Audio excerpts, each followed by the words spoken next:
अस्सलाम वालेकुम नाज़रीन, मैं हूं एडी मलिक और आज अनीस कत्ल केस के मुतल्लिक जो समाअत थी, यकीनन आपको इस खबर का बड़ी शिद्दत से इंतज़ार होता है कि आखिरकार वो दिन कब आएगा जब अनीला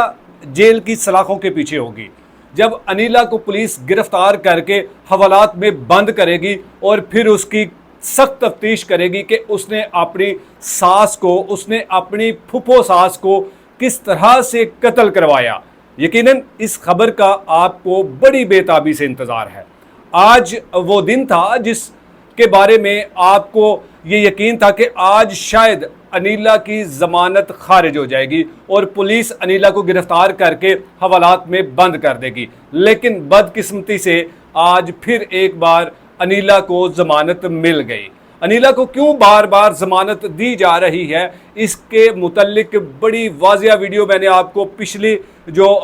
डेट थी, जो पिछली हेयरिंग थी, उसमें मैंने आपको तफसील के साथ बताया था कि पुलिस ने जो अपनी ज़िमनी रिपोर्ट मरतब की थी, जो ज़िमनी अदालत में पेश की थी, उस ज़िमनी रिपोर्ट में पुलिस ने कितनी गलतियां की और इन गलतियों का बराए रास्त फ़ायदा जो है वो किसको पहुंचता था। यकीनन ये आप सबके लिए बड़ा अहम सवाल था कि पुलिस ने जो रिपोर्ट बनाई और जिसके बारे में ये कहा जा रहा था कि पुलिस ने तमाम शवाहद लिख दिए, पुलिस ने तमाम के तमाम सबूत अदालत को फराहम कर दिए कि अनीस बीबी के कत्ल के पीछे अनीला का ही हाथ है, लेकिन ऐसा कुछ भी नहीं। उस पुलिस की रिपोर्ट में जो कुछ लिखा गया था उसका बराए रास्त फ़ायदा मुल्ज़मान को ही जाता है, क्योंकि पुलिस ने सिर्फ एक नहीं बल्कि उसमें सैकड़ों गलतियां लिखी हैं और उसमें सैकड़ों गलतियों का जब फ़ायदा है, जब इस तरह का कोई वाक़या होता है तो उसकी जो फ़ायदा होता है, गलतियों का जो फ़ायदा होता है वो हमेशा मुल्ज़मान की तरफ ही जाता है। और जब मुल्ज़मान की तरफ से बेशुमार गलतियाँ कर दी जाएँ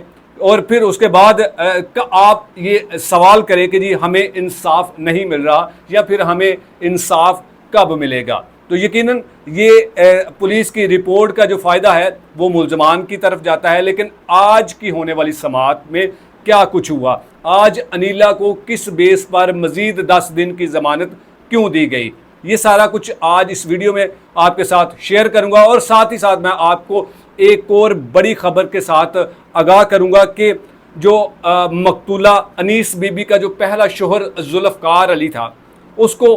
किस तरह से जो है वो दुनिया फ़ानी से वो गया, उसकी मौत कैसे हुई या फिर उसको भी कत्ल किया था। इस खबर के बारे में मैंने बहुत तहकीकात की, मैंने बहुत सारे लोगों से राब्ते किए और कुछ लोगों ने मुझसे भी राब्ते किए कि जुल्फ़कार की भी मौत तिबी मौत नहीं बल्कि उसे भी कत्ल किया गया था। आज इस वीडियो में मैं जुल्फ़कार के मुतल्लिक भी आपको कुछ अहम खबर से आगाह करूंगा, कुछ अहम चीज़ें उनके बारे में मैं आपको बताऊंगा कि किस तरह से उस शख्स को जो है वो अपने रास्ते से हटाया गया और इसका फ़ायदा जो है वो किसको पहुंचा। आज से 14 साल पहले, यकीनन आज से 14 साल पहले क्या कुछ हुआ होगा,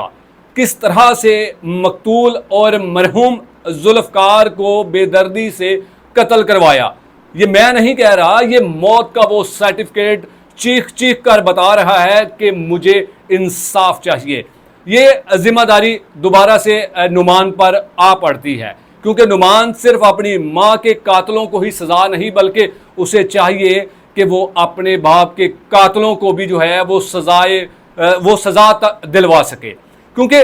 आज से 14 साल पहले हो सकता है कि नुमान जो है वो बिल्कुल छोटा हो,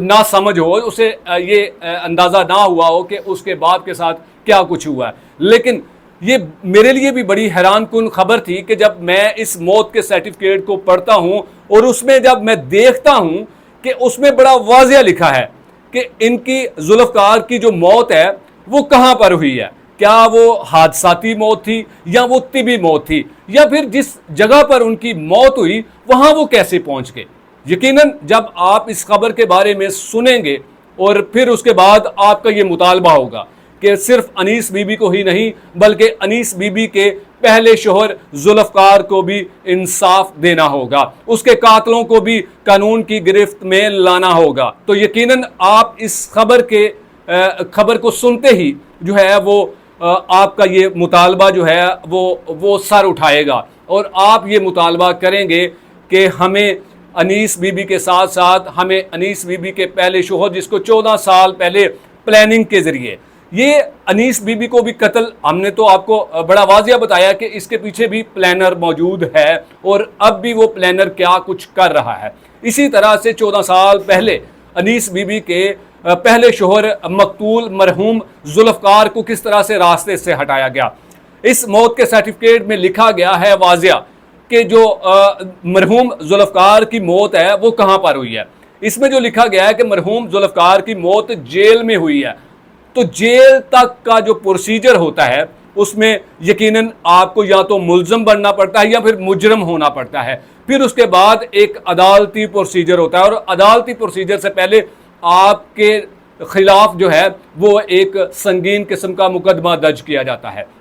लेकिन मैंने जब ये मौत का सर्टिफिकेट मेरे पास आता है और मैं अपने मुख्तलिफ ज़राए से मैं इस मौत के सर्टिफिकेट की तस्दीक करता हूँ। ये 21 मई 2010 की इसकी एंट्री है और ये यूनियन कौंसिल 14 शादरा का इलाका है जहां पर ये रजिस्ट्रेशन होती है। फिर इस मौत के सर्टिफिकेट को जो इशू किया जाता है वो 5 अप्रैल 2017 को इसको इशू कर दिया जाता है। इस मौत के सर्टिफिकेट में जो दरखास्त देने वाला शख्स है उसका मकतूल मरहूम जुल्फकार के साथ रिश्ता ये लिखा जाता है कि ये शख्स मरहूम जुल्फकार का भाई है। इस शख्स का नाम मोहम्मद अशरफ है, जबकि ये मकतूल मरहूम जुल्फकार का भाई नहीं बल्कि ये मकतूला अनीस बीबी का भाई है। इसमें ये भी गलती कुछ कर गए हैं या फिर हो सकता है कि ये जानबूझ कर किया गया हो। लेकिन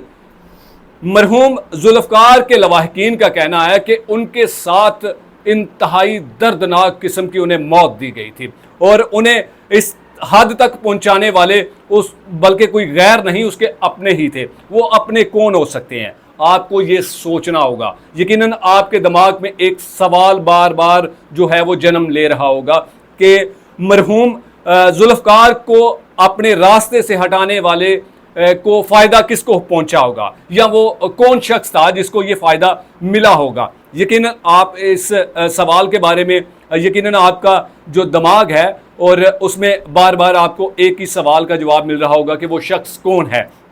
नाज़रीन, इस मौत के सर्टिफिकेट के बाद मैंने बहुत सारे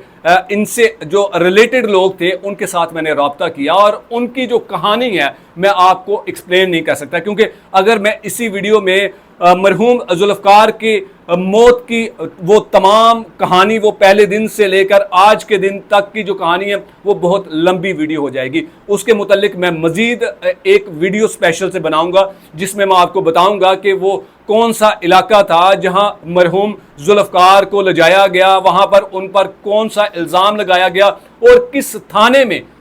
और फिर कैसे जेल तक का सफ़र उनका पहुंचा और फिर जेल तक के बाद मरहूम जुल्फकार इस दुनिया फ़ानी से कूच कर गए और उसके बाद क्या कुछ हुआ। ये सारा कुछ आपको एक स्पेशल वीडियो में मैं आपके सामने शेयर करूंगा कि जुल्फकार को भी इंसाफ चाहिए। वो जुल्फकार की रूह आज भी तड़प रही है, उसको किस तरह से बेदर्दी के साथ मारा गया होगा, यकीनन आप ये अब सवाल उठाएंगे और मेरा ये सवाल है। और अगर मेरी ये वीडियो नुमान या नुमान की फैमिली देख रही है तो उनके लिए मेरी गुजारिश है कि आपसे मैं गुजारिश करता हूं कि आप सिर्फ अपनी माँ को इंसाफ ना दिलाएं बल्कि अपने माँ के साथ साथ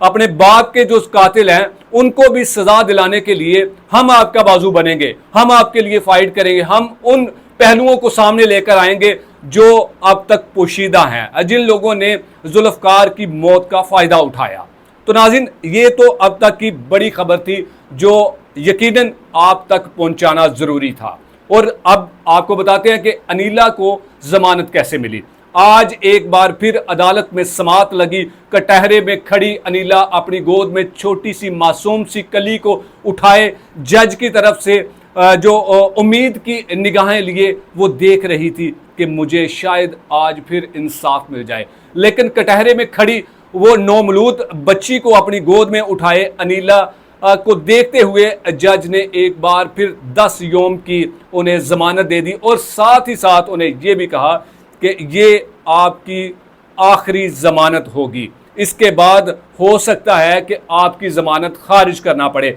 और जज साहब ने वो तमाम पहलुओं को भी जो है वो वेरीफाई करने का हुक्म दिया कि बार बार हमें तफ्तीश तब्दीली के बारे में ही क्यों बताया जाता है और फिर उसकी बेस पर जो है वो हमें जमानत देना पड़ती है। तो इसके मामले पर जब उन्होंने अपने स्टाफ से ये कहा कि आप इसकी वेरिफिकेशन करें, तो वहां अदालत में मौजूद एक ऐसा शख्स भी था जिसने अदालती अमले को अप्रोच करने की कोशिश की। आप समझते होंगे कि अप्रोच कैसे किया जाता है। अप्रोच बीबी फातिमा के भाई कायदे आजम को दिखाया जाता है, फिर उसके बाद जो है वो यहाँ पर जो कुछ मर्जी अपनी मर्जी के काम करवाए जा सकते हैं, लेकिन ऐसा बिल्कुल भी नहीं हुआ।